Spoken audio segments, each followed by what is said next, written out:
Hello and welcome back to more Algomancy Constructed. For those who do not know what Algomancy is, it is a game that I'm currently developing and it's going to be launched in about a month or two. The last things we're doing is just some fine tuning, so we're doing constructed to make sure the cards, work out. We've been playtesting for months, but we're slowly getting to the point where we can play games, have a lot of fun, and there's not too many broken things. I'll comment about this in a second, but we're still learning about a few cards like Ice Rock, which is ridiculous. But I can change them, which is nice. We're also updating some of the graphics, so cards like Ice Rock, Spell Excavation need new art. Malform Monstrosity, like this virus symbol, is kind of overlapping the text box. So there's a couple minor things to change before the game launches, but it's fully playable. So if you want to join us, hop in the Discord, play a game or two. This game, Algomancy, or this deck, is built around Ice Rock. So basically, what I'm doing right now with my playtesting is just going through every card that seems like it would be broken and seeing how broken it is. I played a game with Ice Rock before the game that I recorded here, and it turned out it's just insanely strong. So I've actually eroded this card for this game. Currently, Ice Rock says spells in this region cost 3 to cast. So that means everything that would cost less than 3 costs 3. And then everything that would cost more than 3 costs 3. So this deck I built just to test out Ice Rock. Because you can play spells that cost less 3, cost everything, just cost 3. Specifically like Shipbreaker. 7 cost card, makes an 8/8. It's a 2/2 creature. That's a lot. So with Ice Rock in play, you can play this for 3. Channeled Focus, reveal the top 8 cards of your deck. You can play 2 of them with a combined mana cost of 8 or less without paying their mana costs. Playing that for 3 is ridiculous. Leaping Lilac, 3 cost, 5/3 delete target unit. It's really strong. So I've just decided I'm not doing any mana cost cheating stuff in Algomancy. Because the game is set up to be very fair, I don't want any that feels bad of like, oh no, I snuck into play like this giant creature before you could do anything.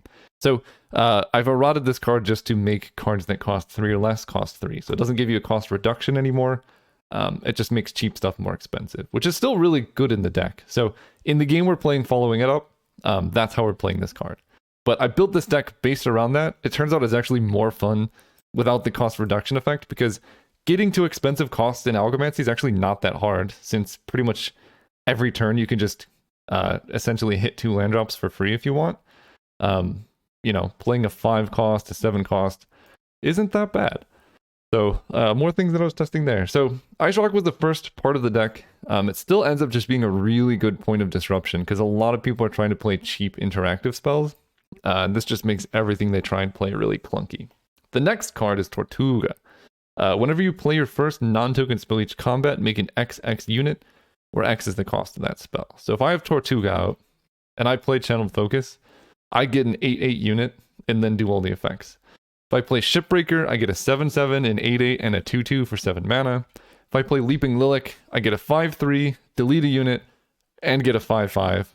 So Tortuga is kind of the core of the deck, and it's how I close games out. So Tortuga is very exciting. And then basically the rest of the cards in here are just to facilitate like the Ice Rock Tortuga shell. So Tidal Crasher is one that's pretty good. When I leave play, you can play another unit from hand into this region or formation, and the cost to summon that unit is reduced by Tidal Crasher's cost to a minimum value of 1. So that's a lot of text to basically say, when Tidal Crasher dies, something else costs 2 less in this deck anyway. So if I play Tidal Crasher turn 2, they kill it or I block, then I can play my Tortuga for 1 cost that turn. And that's really important because the curves in Algomancy go basically 2, 4, 6.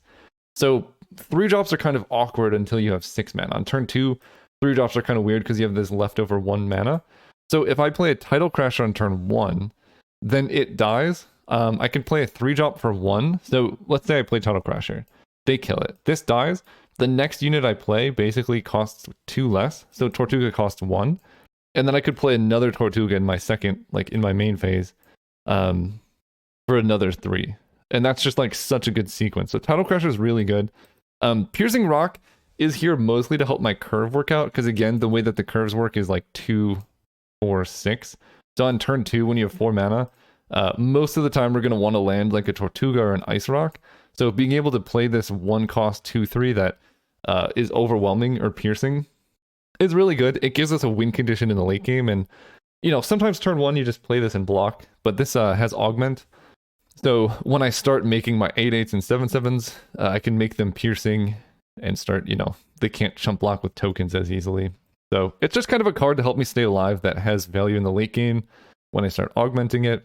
And then I have this kind of disruptive interesting combo of Malformed Monstrosity has an effect. I get -7/-7. So it's a 3-cost 10/9 that gets -7/-7. So it's a virus, so you can play it as a removal spell, which is the main intention.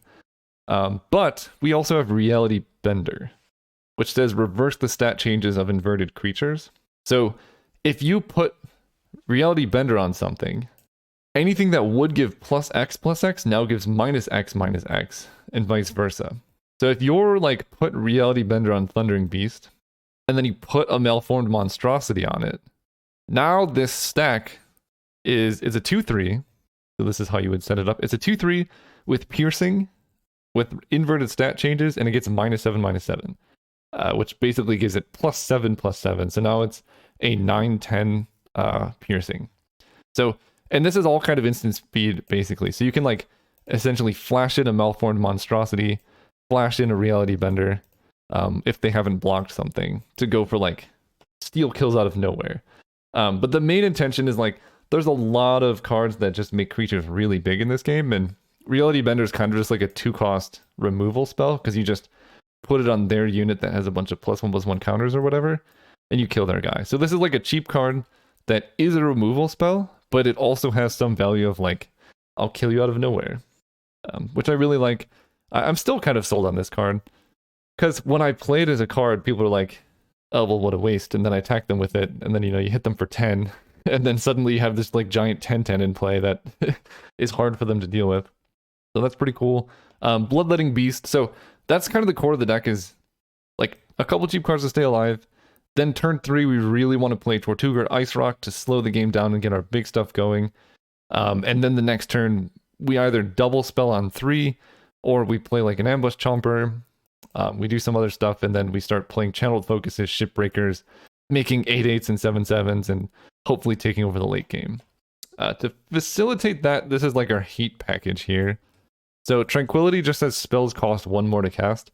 I know our deck is full of expensive spells, but 1 more for our spells to cost is not a huge deal. Leaping Lilith costing 6 instead of 5. It's a hit, but it's not as big of a hit as opponents playing spell tokens, or they're playing all these 1-drops, making all their spells cost more. Okay, where's Rude Dude? Wait, what the heck? I just realized. So let me search this. This guy. I've put this card in the deck twice now, and I guess it hasn't saved. But during combat, delete each activated and triggered ability unless their controller pays 1. This card, I keep trying to put it in the deck, and Tabletop Simulator's not saving it for some reason, so hopefully this time it will. I don't want this. I want 2 Rude Dudes. Let's clone this. If you're interested in making decks, this is basically how I do it, by the way. So Oregon, I don't need 2. I don't need 2 of this. So, okay, this is the new updated deck. So we're running Tranquility to make their spells more expensive. We're running Rude Dude to make their activated and triggered abilities more expensive, because our main objective is basically just play big stuff and attack them. So we can play these, you play this turn 3, this hurts some decks. You play this turn 3, this hurts other decks. Because of the way we draw cards, if neither of these are good in the matchup, you just bottom them and then take more proactive cards. Serenity, whenever a unit enters play, its controller sacrifices it unless they pay 1. If someone's creating a lot of tokens or flashing in creatures during combat, this is a pretty good interactive card. The Immortally Ignorant, teams may only play 1 non-token spell each combat. Really good against spell decks, because we're only playing 1 spell anyway, right? We're playing Channel Focus and then some big stuff, so this is a good hate piece. Bellowing Boulder, 1 enter formation. I deal 1 damage to each unit in my region, so if they're playing a lot of small creatures, this card can go crazy. And then Oregon, this card, I don't know if I like it, but it does kind of help us close out the game. Negate the first spell played by each player in my region each combat, so it really hurts us, that's for sure. Because we can't play any of our 8-drops anymore, but in the matchups we want this, I think it's useful to have because basically we play this once our board presence is stronger than our opponents. And then we just start bottom, we bottom channeled focus and we just start taking bellowing boulders. If we get Immortally Ignorant plus Oregon, now nobody can play spells in combat anymore. So some decks, they're based all on interaction. They just can't do anything.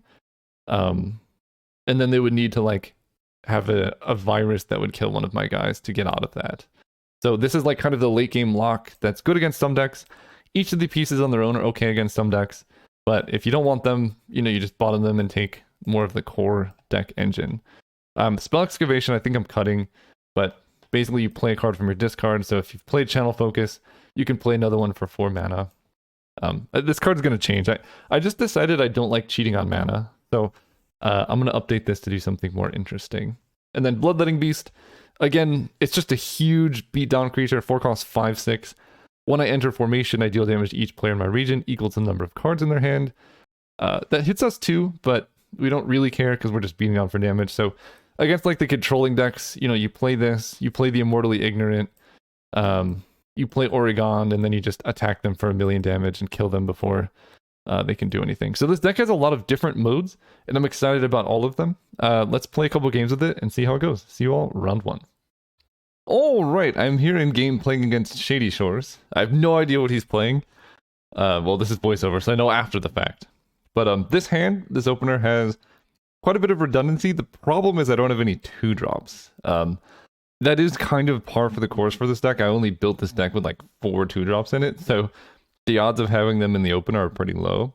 So my plan right now is basically, I have a lot of hate pieces in interaction, right? I have Tranquility if he's playing spells, Bellowing Boulder if they're playing tokens, Malformed Monstrosity to like kill some big creatures, and Tortuga is like the core of the deck. So we have Tortuga in the opener, we're going to keep that.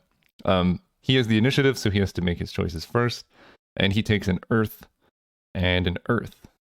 He plays Spike, which is a 2/1 ranged, and Rocky, whenever it's dealt damage, I deal that much damage to you.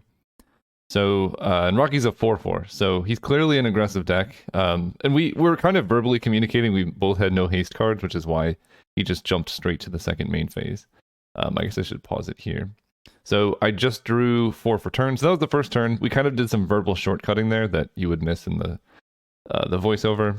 But he has 6 power in play, and some of it is ranged, which is essentially kind of like first strike. So I'm under a lot of pressure here, and it doesn't help that I skipped my first turn play.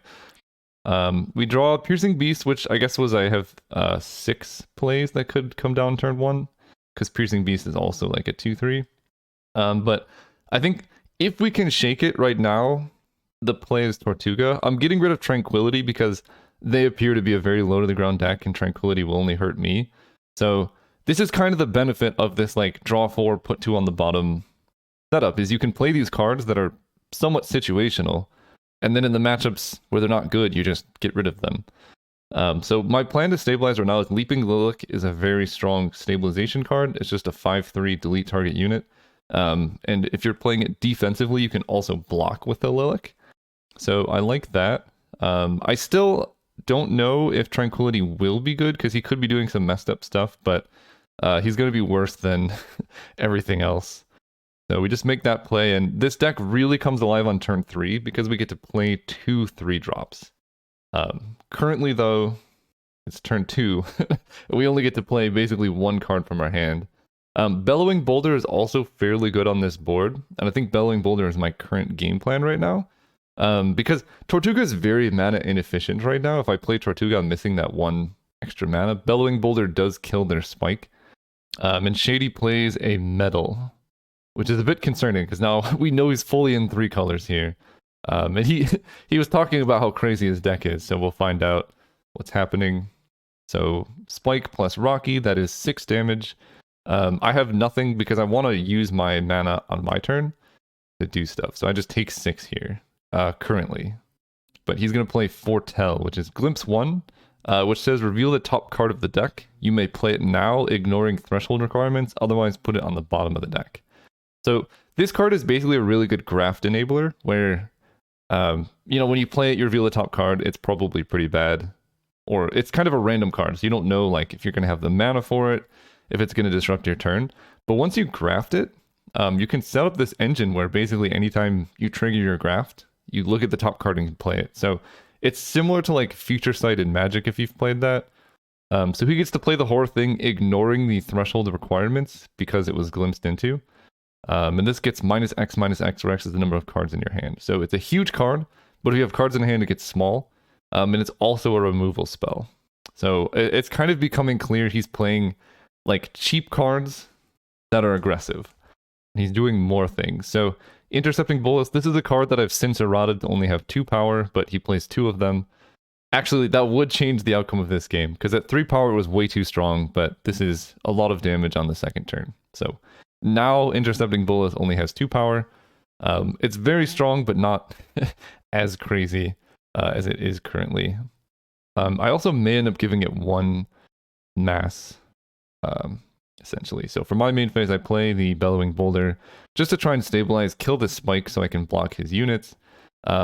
I have Leaping Lilac at the ready next turn if I need to. I can also double Malformed Monstrosity next turn to kill some of his bigger stuff, because I know my deck's bigger, right? I should win this late game because most of my cards are pretty chonky. I'm also looking at Serenity and thinking Serenity is potentially interesting because he just played 2 units during combat, so making the units cost more would be good. And I just don't want things that make my stuff more expensive, because it's clear his deck is very cheap, low to the ground. But it's a tough position to decide like what I'm doing with my turn, because Reality Bender could help save me, but it's really awkward with the mana. Serenity is huge, it can block a lot of stuff, but it also makes my cards more expensive in my zone, so I don't love that. So I'm going to get rid of Reality Bender, which makes sense, because right now my turn is basically going to be either Leaping Lilac plus Thundering Beast, or double Monstrosity, or Monstrosity plus Tortuga. So Shady goes first. He's just going to get Earth and then a free shard. I'm going to play my mana, and then we go right to combat. And as expected, everything's coming in a straight line. Oh, nope, he's putting... that makes sense. Giving Rocky ranged, so that way, even if I block, he doesn't take damage from it. And Horror Thing is really big as well. So this is a lot of power coming in. I have a choice now to go for the Leaping Lilac. If I do go for it, though, the game kind of just ends immediately if they counter it. And there's quite a few cheap counter magic here. It might have been too cowardice, like going for that there does set me up to potentially win the game, but it also sets me up to potentially lose the game. And the thing about going for Leaping Lilac is it's the most expensive spell in my hand, right? It's a 5-cost spell, so with Tortuga it would make it 5/5. So if I can wait 1 more turn to Leaping Lilac, and just use a single Malformed Monstrosity here, I think we'll be in pretty good shape. And I'm setting up a block that sets me up to be in an okay position. So Bellowing Boulder does 1 damage to each unit in its region when it enters formation, which is attacking or blocking. So it's going to do 1 damage to all of these units. Spike has 1 mass, so it's going to kill that. Rocky is a 4/4, but it's going to take a damage, so it's going to have 3, and Bellowing Boulder has 3 power, or might. So it's going to block there, kill the Rocky, Spike should die. I take a huge amount of damage in the process, though. Which is why, again, we're eroding Intercepting Bolus. But he puts Boop onto the Spike, which just, it's a virus, which is, if you're used to Magic, is like a flash enchantment, I guess. But it just adds the line of text, I get +2/+2. So now Spike is a 4/3 ranged. So it does not die to the Bellowing Boulder. And because they have ranged, they kill Bellowing Boulder before anything happens. I'm just checking his hand size to see how much damage I'm doing or taking, because it's a lot. So now it's tough, right? Like, what do I kill? I think at this point I probably have to Monstrosity the Horror Thing because it just hits so hard. But I could also go for Spike and try and kill Rocky there. I think this was a bit greedy, actually. It's funny watching these as I'm playing back. If I kill the Horror Thing here, I take less damage and I'm actually in pretty good shape. Killing Spike doesn't do a whole lot for me. I don't know why I did that, actually. But I guess we'll see. So I take like tons of damage from that. I do kill the Rocky, and I do 4 damage to him, or 3 damage from the Bellowing Boulder. But I take 6, and then he has 1 card in hand, so another 6, so I take 12 damage here. My Boulder dies, and I get down to Tortuga. So let me think this through. I think that actually just lost me the game, that play. Because if I kill the Horror Thing, I'm at 12 life instead of 6, and he has a ranged guy, but I don't care so much about the ranged guy because I have Leaping Lilac. Okay, so Shady is doing some stuff here. Let me go back. So he played a Mystic Guardian, which says whenever you apply a virus, graft, I get +2/+2 until regroup. And so now, finally, his deck's purpose has shown. So all of his cards, or most of them, if you noticed, were viruses, and they're very cheap viruses. And then he's playing Glimpse, that card he played earlier that just says, whenever you, or just Glimpse 1, or it's Foretell, I think, Glimpse 1. So if you graft that onto Mystic Guardian, you now have, whenever you apply a virus, Glimpse 1. This also gets +2/+2, but that's not what he cares about, because most of the cards in his deck are viruses. So he reveals the top card of the deck. If it's a virus, he can put it onto something. He glimpses, reveals the top card. If it's a virus, he can put it onto something. It's really cool. I don't know exactly what he does with all the viruses, because like a lot of them are negative, but some of them are good. So he is comboing off. A lot of this is playtesting and active like thought. I don't love that this is happening during the main phase because there's no interactability here. So since then, I've eroded Mystic Guardian to only work during combat, because that's pretty cool. Like, if you want to combo off during combat, that's totally fine with me because people are interacting. I don't want the main phase to be like a solitaire moment. So we're just talking through that. Now, I think it's really sweet, though, the deck that he's made, because he just... he said before he's played his whole deck in a turn, which is so cool. But I get to play Tortuga for my turn. Yeah, I think if I play this differently, I actually win this game, probably. Which is, hurts to know. But that is one thing I really like about Algomancy is, like, most games, if not all of them, at the end of the game, I can look back and know, like, this moment is why I lost this game. Oh, and my Bellowing Boulder should be dead. Hopefully I catch that. And I'm just getting rid of, again, cards that make my spells more expensive because... he clearly is not playing spells. Once he showed the Mystic Guardian Foretell combo, it's like, okay, well, his whole deck is just viruses. So he's probably not playing any spells. I keep Skybreaker around, just in case, you know, there are a few cheap spells, because there are some really good spells in this game. So I trade another card for mana, because my deck is ramp. Yeah, Belling Boulder died last turn, so I do catch that. So now I have 8 mana, so I can go for a Channeled Focus. I can play Leaping Lilac plus Malformed Monstrosity. So the curve of this deck works out pretty nice, actually. If I play Leaping Lilac, I'm just going to get a 5/5. But here's the awkward part. Because the way this card is currently worded, which I don't like, I want it to be in combat, but it's currently worded so that he can just go off during his main phase. If I don't attack here, then Shady can just not do anything, and then Glimpse combo through his deck the following turn. Because he could just not attack me. And cards like Channeled Focus, this is a combat-only spell. So if I don't attack, and then Shady doesn't attack me, I can't play Channeled Focus because there's no combat happening. So this is kind of the incentives of the game, is like, I don't want players playing Solitaire just doing stuff on their own. I want every card to be like an interactive thing.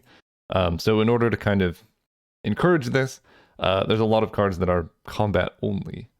So this puts me in a tough spot, because obviously I'd like to sit back and block, but because I have the initiative here, it's just really awkward for me, because I have to attack in order to set up combat, because he could just not attack. So I believe I do attack in this position, because I need to kill the Mystic Guardian. And I do. I go for it. This is just the downside of having initiative, is you have to act first. So I must attack, and now Shady has a choice. He can either attack with all of his guys, or not. I can play my Leaping Lilac now. So this is also another like tough spot. Leaping Lilac, 5 cost, destroy target unit, or delete target unit.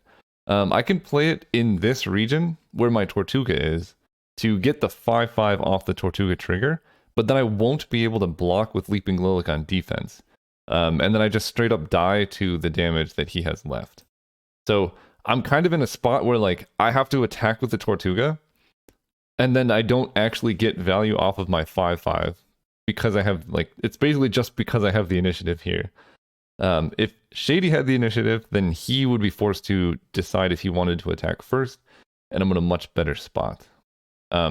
Again, in hindsight, I might have just been playing too scared because if Shady doesn't attack here, if I don't attack Shady here, I don't think it's that bad for me. Like, he can play a bunch of viruses. I think he was just talking up how like strong the deck was. But I've been thinking about it since then, and like, how bad is it if he just plays a bunch of viruses onto his units? Because you have to spend mana for all of them. It didn't seem that bad to me, so I don't know. Maybe just waiting and giving him the opportunity to attack into me would have been a lot better here. But I was just playing scared, I think. And I lead with the monstrosity on that thing because I'm a little bit concerned about counter magic. Skybreaker doesn't counter that. So Skybreaker is the card I have in hand, which says basically erase me, negate all spell effects, and it's a virus. So Shady's going for Skybreaker to trigger the glimpse on his Mystic Guardian.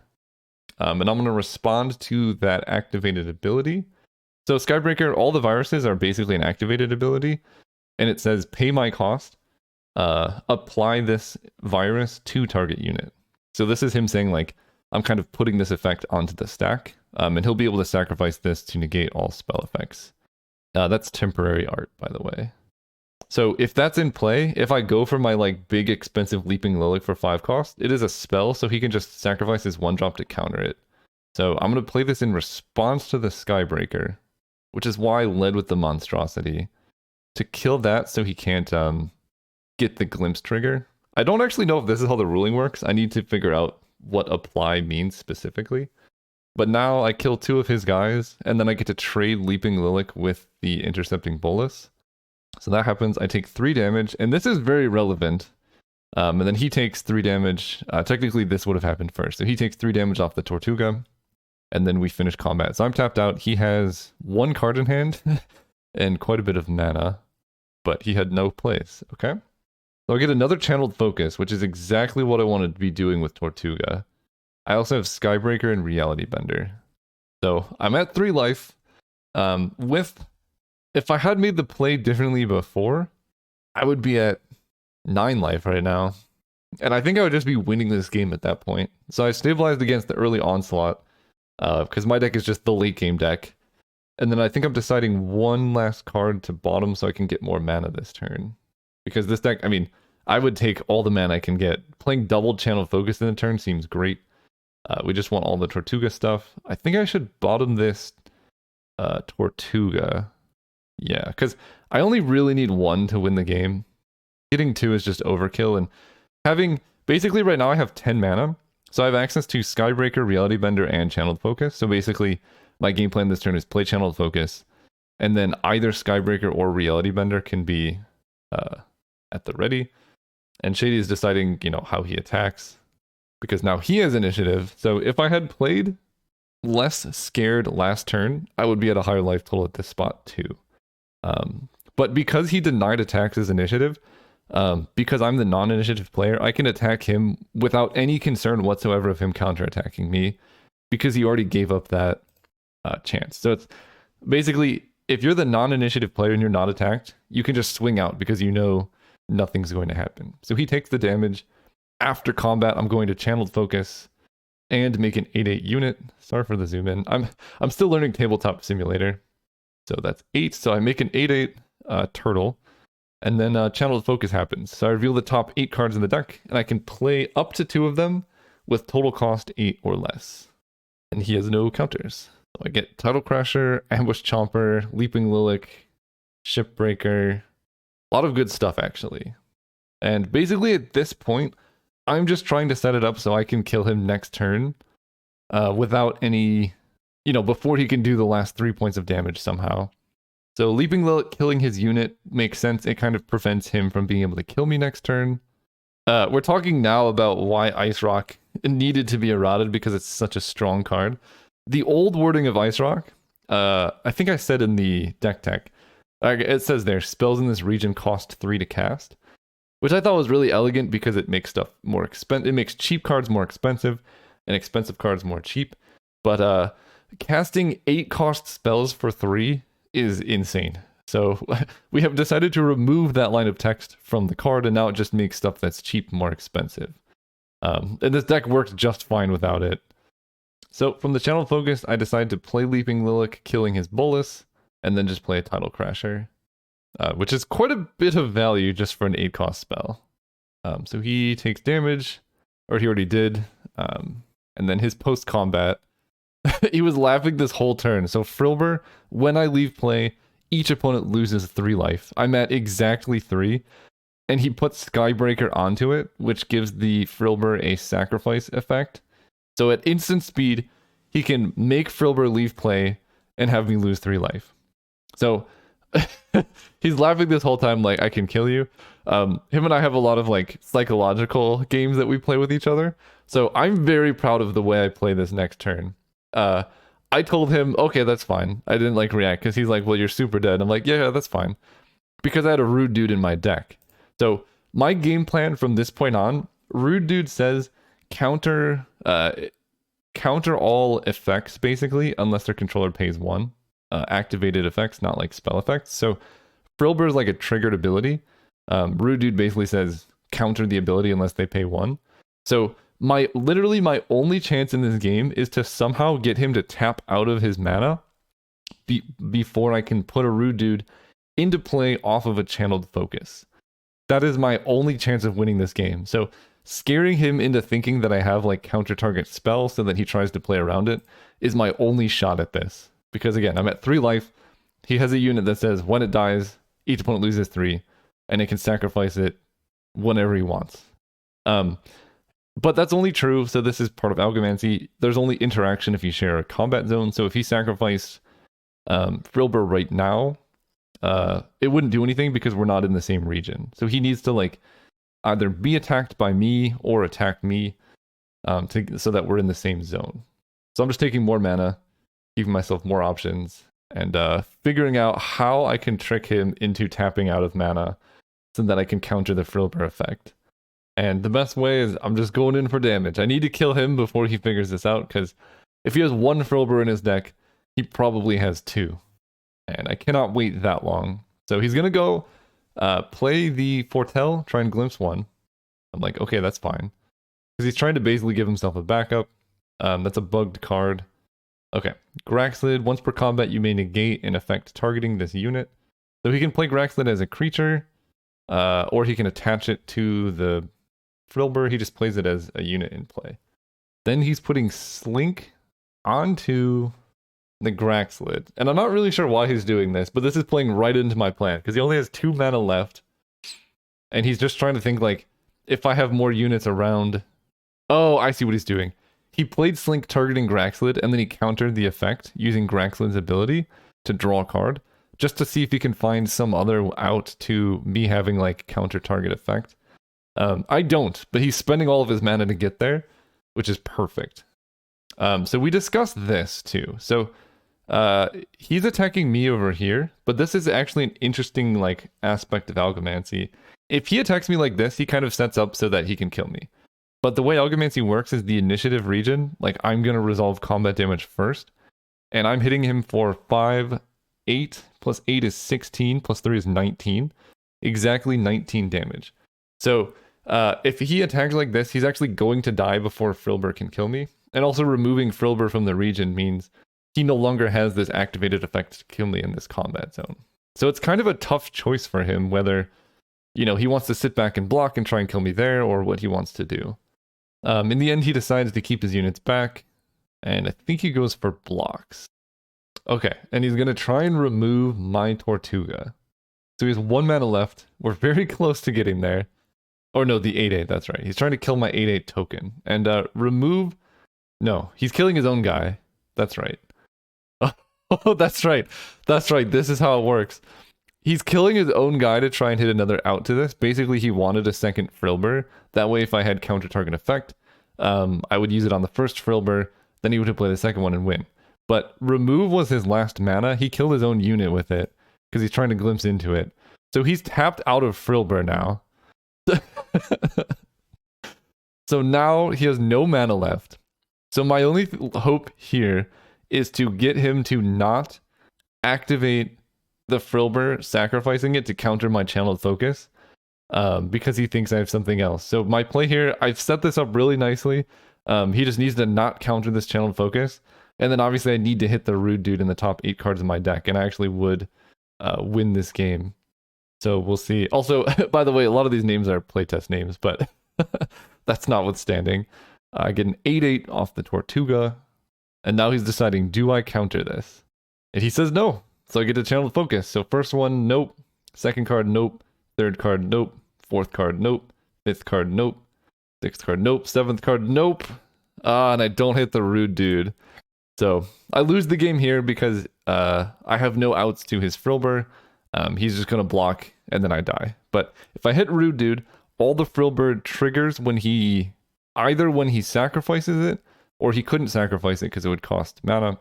When these die, he would have to pay 1 mana to make them happen, and he doesn't have that mana. So I think I might have actually still died if he just kept one around and then killed me next turn.